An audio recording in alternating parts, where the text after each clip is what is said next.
The following public service program is brought to you by the Metropolitan Library System.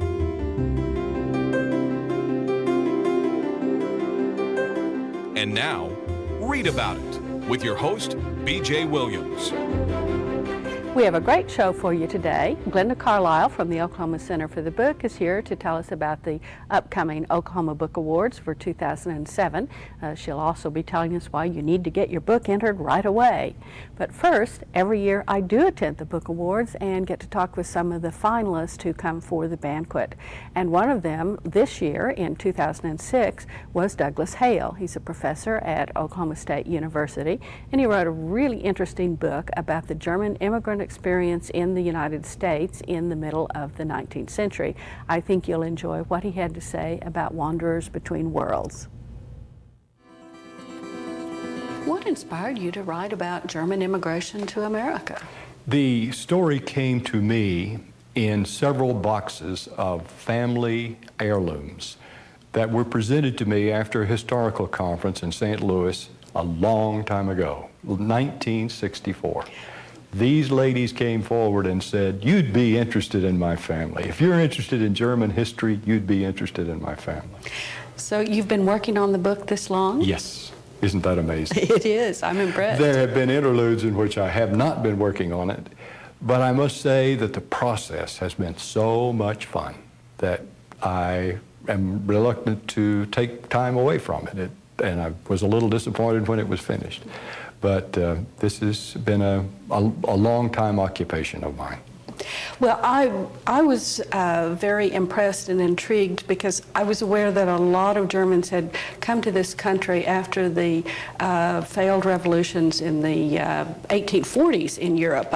There were a lot of people that came over here just in time for our Civil War. Yes. But you're talking about some young men who came here in the 1830s. That's right. And this cadre of young men who immigrated in the early 1830s were the pathfinders. In effect, they're the ones who wrote letters home and said, Illinois is a good place to settle, or you need to come to Texas, or Wisconsin is the place to be. And the immigration flow multiplied in the years thereafter, and then after the Revolution of 1848, the great German migration began, and we have if I remember correctly, about 89 million Americans, 83 million Americans characterize themselves as having some element of German heritage in their background. So it's a large minority. Mm-hmm. Now, these young men actually participated in a revolution even before 1848, did they not? That's right. In 1833, there was an attempted revolution in Frankfurt am Main, which had as its goals the unification of Germany, which at that time was a loose collection of 39 separate states. They wanted to be united, like the United States. And for the democratization of Germany. In those days, kings and princes and dukes and other royal personages ruled, and there was no room for parliaments and the kind of democracy that we take for granted in the United States. Again, America was their model. And this rebellion was brought about by a handful of young university students, young men, 19, 20, 21. You can imagine it was a comic opera revolution because they did not plan very well. They, for example, could not agree on exactly when they were to strike. Were they to strike on the 3rd of April, the 9th of April, or the 6th of April? So yeah. It turned into a fiasco. Well, and at that time, as today, a lot of young men in university and college spend a fair amount of time at the beer hall. They did indeed, and that was, well, every Tuesday and Thursday night. Yeah. And they had a good time, and they did a lot of dueling. That was one of the customs of the age back in the 1830s. But they were serious, they were well educated, and when they came to the United States, they had degrees in things like law, journalism, medicine, and they had the opportunity to take advantage of a transformation in American society. At the time they came, the United States spatially was only 1/3 the size it is now. The Great West had yet to be explored, exploited, and settled. So there they were on the threshold of this vast expansion in which 2/3 of our territory was settled. They went west. That's why the title of the book says Germans in the West. Well, the West in those days was St. Louis. Absolutely. And they are the ones whose letters back home and whose books touting the virtues of America, freedom and expansiveness and opportunity to get rich, or beckoned. So, but many of them, as you can imagine, were frustrated. They didn't find it nearly as conducive to wealth as they thought it would be. Their letters home are rather poignant. There were problems in those days. What to do about slavery? The Germans were in a quandary about the issue of slavery. And I think this book makes very clear that there were a lot of responses to that. There wasn't a uniform German response to slavery, and part of it depended on what part of the country that they ended up in. I thought there was a very poignant point in here when the Revolution of 1848 did occur. These were the young men that you were specifically following were still, I think, somewhat idealistic. We're hoping for great things for Germany, and they saw this as a great opportunity, but once again, they were deeply disappointed. They were indeed, and they turned their attention, their energies, completely now to the United States. Their decision had been made, not necessarily by them, but by events in the old country, and now they could dig in. Most of these young men were incredibly influential. George Engelmann became the most important botanist in America. Gustav Kerner is responsible for Abraham Lincoln being elected President of the United States in 1860. And we could go on with other examples of how they impacted the development of politics, society, and culture in the United States. Well, they certainly threw themselves into it. They did indeed. They thought they had things to teach us in America. America was great. I Like America, by the way, is the title of a new exhibit going up in Frankfurt in September. And guess what their centerpiece is going to be? Crossing the Plains from the Cowboy Hall has been lent to Frankfurt as the centerpiece of this show, which will, in effect, emphasize the German fascination with the Great West. Well, in fact, one of these young men went to California for the gold rush, He didn't did he? indeed. And found out it wasn't quite a gold rush. No, it really wasn't. He didn't want to take his family up there. Well, I don't blame him. I think they were very grateful that he didn't do that.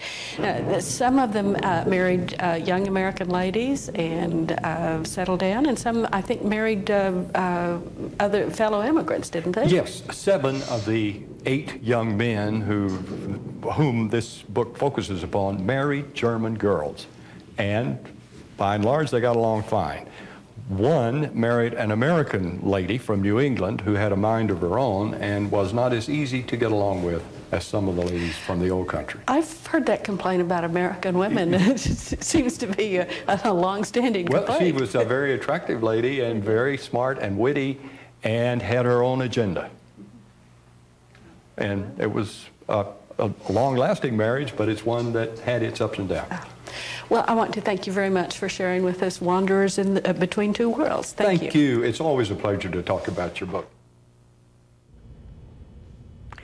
Coming up next, Rosemary Zarsky from the Choctaw Library will be talking with Kelly Rhea about a book for our young adults.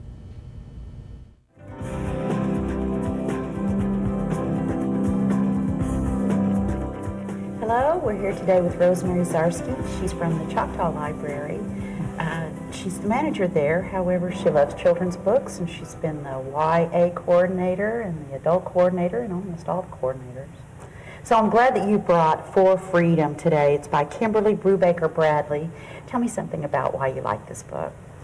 Well, I've always been a World War II haunter of books. I find it a very intriguing time of history.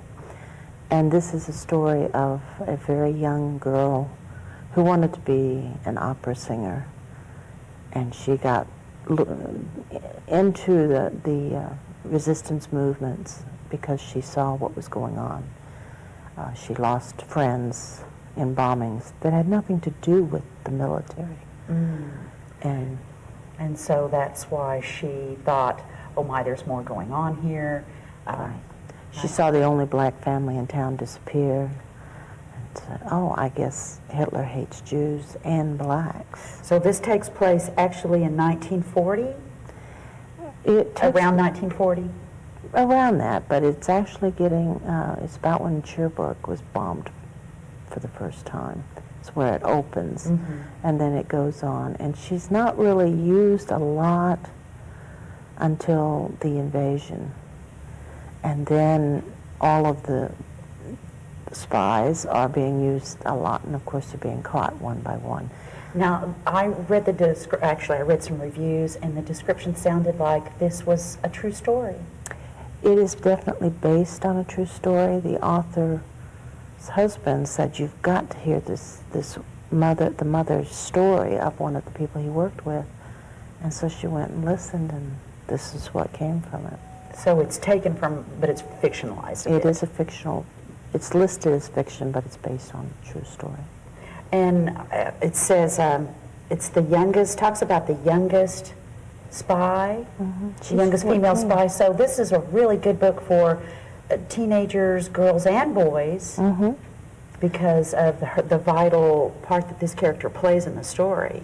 Right, and the boys will find it interesting to understand what her brothers are going through. One of them can't ever fight, and the other's too young.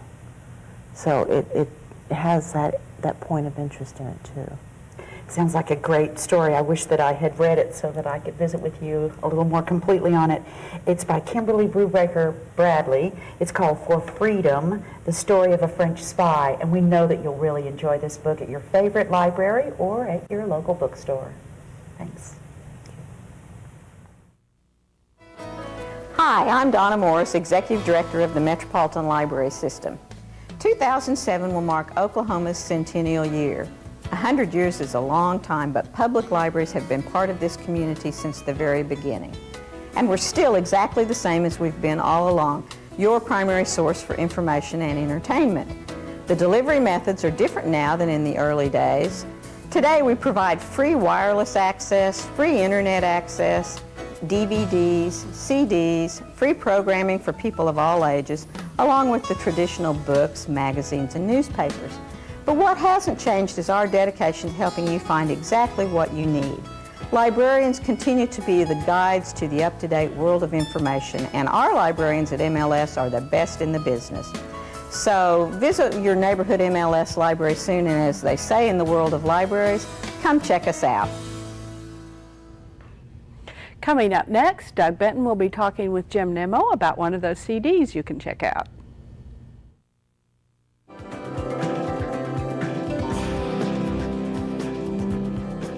Hi everybody, I'm back with Jim Nimmo one more time, and we're going to talk some more about classical music today. But I think you brought a subject that we haven't talked about before. Yes, because it's never been in the public library catalog before. In the middle of October, the Metro Library System added DVDs to its collection, and those are available for checkout to anybody. And I brought along a classical DVD. It's the ballet's Sleeping Beauty. Oh, now that's Tchaikovsky, right? Tchaikovsky, yes. It's Okay. the ultimate romantic ballet. Yeah. It's a 3-act, 2 to 3 hour production with lots of magic, lots of dancing, lots of stage business. You know, it's based on the fairy tale of the Sleeping Beauty. I mean, it follows the line pretty closely, and it's enjoyable for anybody. When I chose this DVD, I was reminded of the statement attributed to George Balanchine, the great choreographer. He was always being complimented on the music he chose to stage his ballets to. And he said, well, if you don't like the choreography, an audience member can always close their eyes and just listen to the music. So if you don't like dancing, ballet dancing, you can close your eyes and just listen to the soundtrack. I think the ballet by Tchaikovsky that most people would be familiar with would be the Nutcracker. Yes, at Christmas time, it's a perennial all across the country.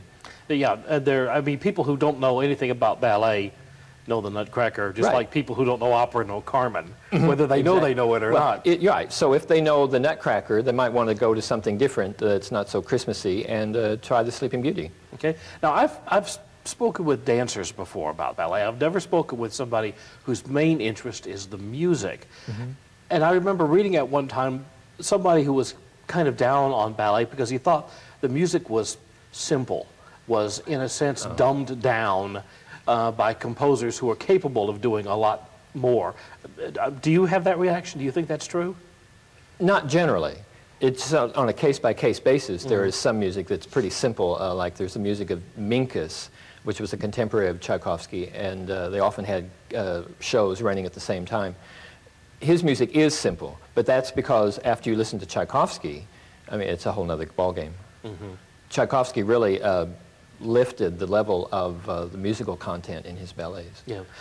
Do you see in this one, especially since this is what we're talking about, Sleeping Beauty, that the mood of the music really does match the mood of the story at given points? Yes, absolutely. Like I said, you could close your eyes and listen to the music. You could almost follow the storyline just by listening to the music. It adheres that closely to what's going on stage. Okay. Who performs the music for this disc? Well, this is not one of the great orchestras. This is the Holland Symphonia. It sounds like a pickup orchestra to me, but they sound pretty good nonetheless. Okay, it is The Sleeping Beauty Ballet by Tchaikovsky. Thanks for bringing it in. It's on one of our new DVDs, so if you've got a DVD player, check out what we've got, okay? Thank you. We'll see you again soon. And we have Doug Benton once again, this time talking with Elizabeth Kessler about one of the DVD films that you can check out at your library.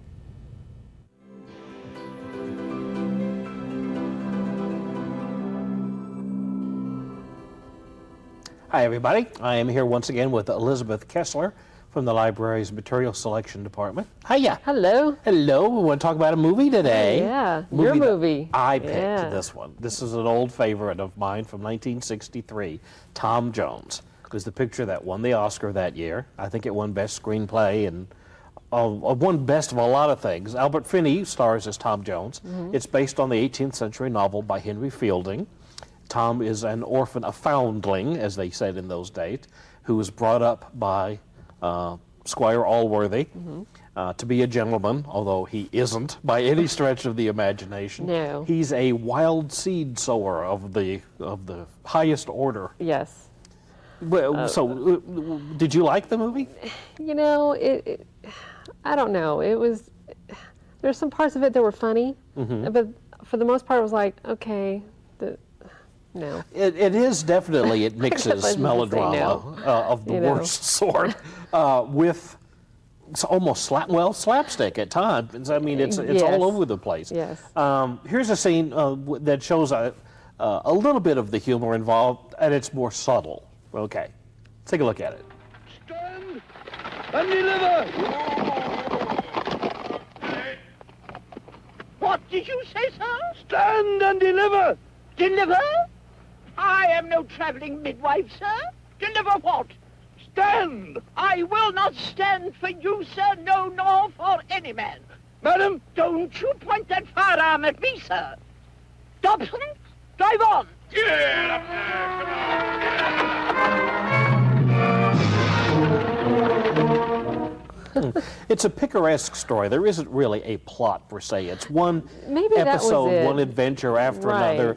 And the big question is, will Tom win the woman that he really loves after dallying with several others throughout the course of the film? I know he really loves her, but yet he's still going off and Right, he can't seem to help himself. yes. At one point, he is told that he's a good-hearted lad, but if he would only add religion and prudence to the good-heartedness, then he would be a real boy. You know, Yeah. he would come out on top. Fielding, one of the things that he was concerned with was the difference between being a great person and being a good person, and he thought you couldn't be both. Yeah. That a lot of the characters in the film are great in that they're wealthy and they have titles, but they're not good. Yeah. And Tom is not great, but he's good. He's good-hearted. It's just one of those, well, do I like it? Do I not? It's kind of boring in parts, kind of. Yeah. So. It's a little sexy, but it's not blatantly so. I mean, it was made in 1963, so you know it's safe for most people, I think. Yes. Tom Jones. We'll see you again. We'll talk about another movie shortly. With me now is Glenda Carlisle. She is an author. She is also the executive director of the Oklahoma Center for the Book at the Oklahoma Department of Libraries. And you're here to tell us about the Oklahoma Book Awards, which the Center for the Book sponsors every year. Can you believe it is time already? Well, it seems like we just got through with the last one, took a deep breath, and now we're trying to get people to send in their books all over again. That's true. It just seems like it has really come fast this year. We have the new call for entries, which I will be mailing out this afternoon for the 2007 18th Annual Oklahoma Book Awards. Well, now that's the part I find hard to believe. 18 years? 18 years. And the book awards are given in 5 categories: in fiction, nonfiction, design illustration, children, young adult, and poetry. And the books have to have been written from in 2006, from January 1st to December 31st, 2006. And the people that can enter their books either have to be an author who has lived in Oklahoma at some time, or the subject has to be an Oklahoma theme. That's correct. So we do have some restrictions. That's correct. But you know, we have a lot of people that fit those categories that either live here now or have lived here, grown up here. Now, last year you had over 100 entries, didn't you? We had, last year we had the most that we've ever had, and I believe it was 135. Mm-hmm. And that is, I suspect, not all of the books that were eligible to be entered. I know that there are some people who've lived in Oklahoma or live in Oklahoma and don't enter their books for one reason or another. So, but at least 135 books were written by Oklahomans or about Oklahoma. That's pretty impressive. Well, it's amazing how people find out about it too. We'll be sending out approximately 2,000 of these call for entries, but the publishers have gotten to where they're familiar with us now, and they know this is coming up, and the New York publishers or the publishers in New Mexico and places like that know now that when they get an Oklahoma author, they know to contact us or that they'll get an entry form. It's really kind of fun when you get something from the Oxford Press or something like that, and you think, oh, I didn't realize they even had a book. Right. Now, the Oklahoma Center for the Book, it's located in the Oklahoma Department of Libraries, but it has a task that I suppose you would think it's somewhat related to libraries, but not really. So what do you do there? Well, as you said, we're actually an outreach center of the Library of Congress. So we do a lot of the things that come up through the Library of Congress. And like I said, this is a year long just for the book awards, but we also are involved in letters about literature, in which we have children write books or letters to authors about a book that they've written. We're involved with the celebration of books. We have many other things that we keep busy with, but mostly to promote authors, Oklahoma authors. Yeah, and that Oklahoma Book Awards is a pretty big event. It involves a banquet. There are medals given to the winners. We usually have, 30 or 35 finalists who actually attend the banquet, and which is open to the public. Anybody can come to the banquet and get to meet some really neat writers. Mm-hmm. We'll start taking the books right now, and they need to send us 6 copies of the book plus a $25 entry fee for each category entered, and we'll take the books until the end of December, the first week in January, and then we'll have a list of finalists that will come out in February, and then on March 10th at the banquet is when we will announce the winners in each category. Mm-hmm. Now, we do have the website that has your email address and your phone number where people can contact you to get a copy of the entry form or get more information to make sure that they are eligible for joining or for sending their book. You've got judges for all this. You don't do all the judging yourself, do you? Oh, no. I don't do any of the judging. I mean, is reading and is interested, carried away when they meet. Yeah, they vote to select the finalists, and then they have sort of a judgment day where Right. where all of them get together and choose the winner. So I yeah. like that, Judgment Day. Well, And that will go this year to Clifton Tolbert from Tulsa. And he'll be down, and we'll probably give a little talk. So there's an opportunity to meet him as well, and sort of look back on his wonderful achievements. That's true. That's true. Would require that much work, would you? I know you wouldn't, but like I said, we'll start getting the books now. And you know, I like to emphasize for people to get the books in as soon as possible to give the judges more time. Yeah, I have actually spoken with Glenda Carlisle has been telling us about the Oklahoma Book Awards, and you can access her at the Oklahoma Department of Libraries and find out more about it. Hi, I'm Donna Morris, Exec Source for Information and Entertainment. The delivery methods are different now than in the early days. Today we provide free wireless access, free internet access, DVDs, but what has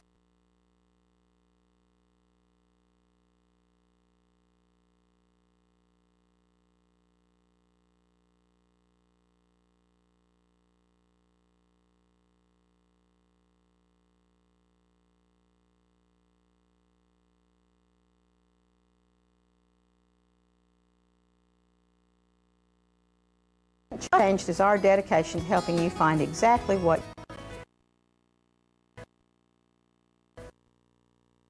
Hi, I'm Donna Morris, Exec. Thanks for being with us. Remember, you can find out more about all these subjects at www.metrolibrary.org. We'll see you again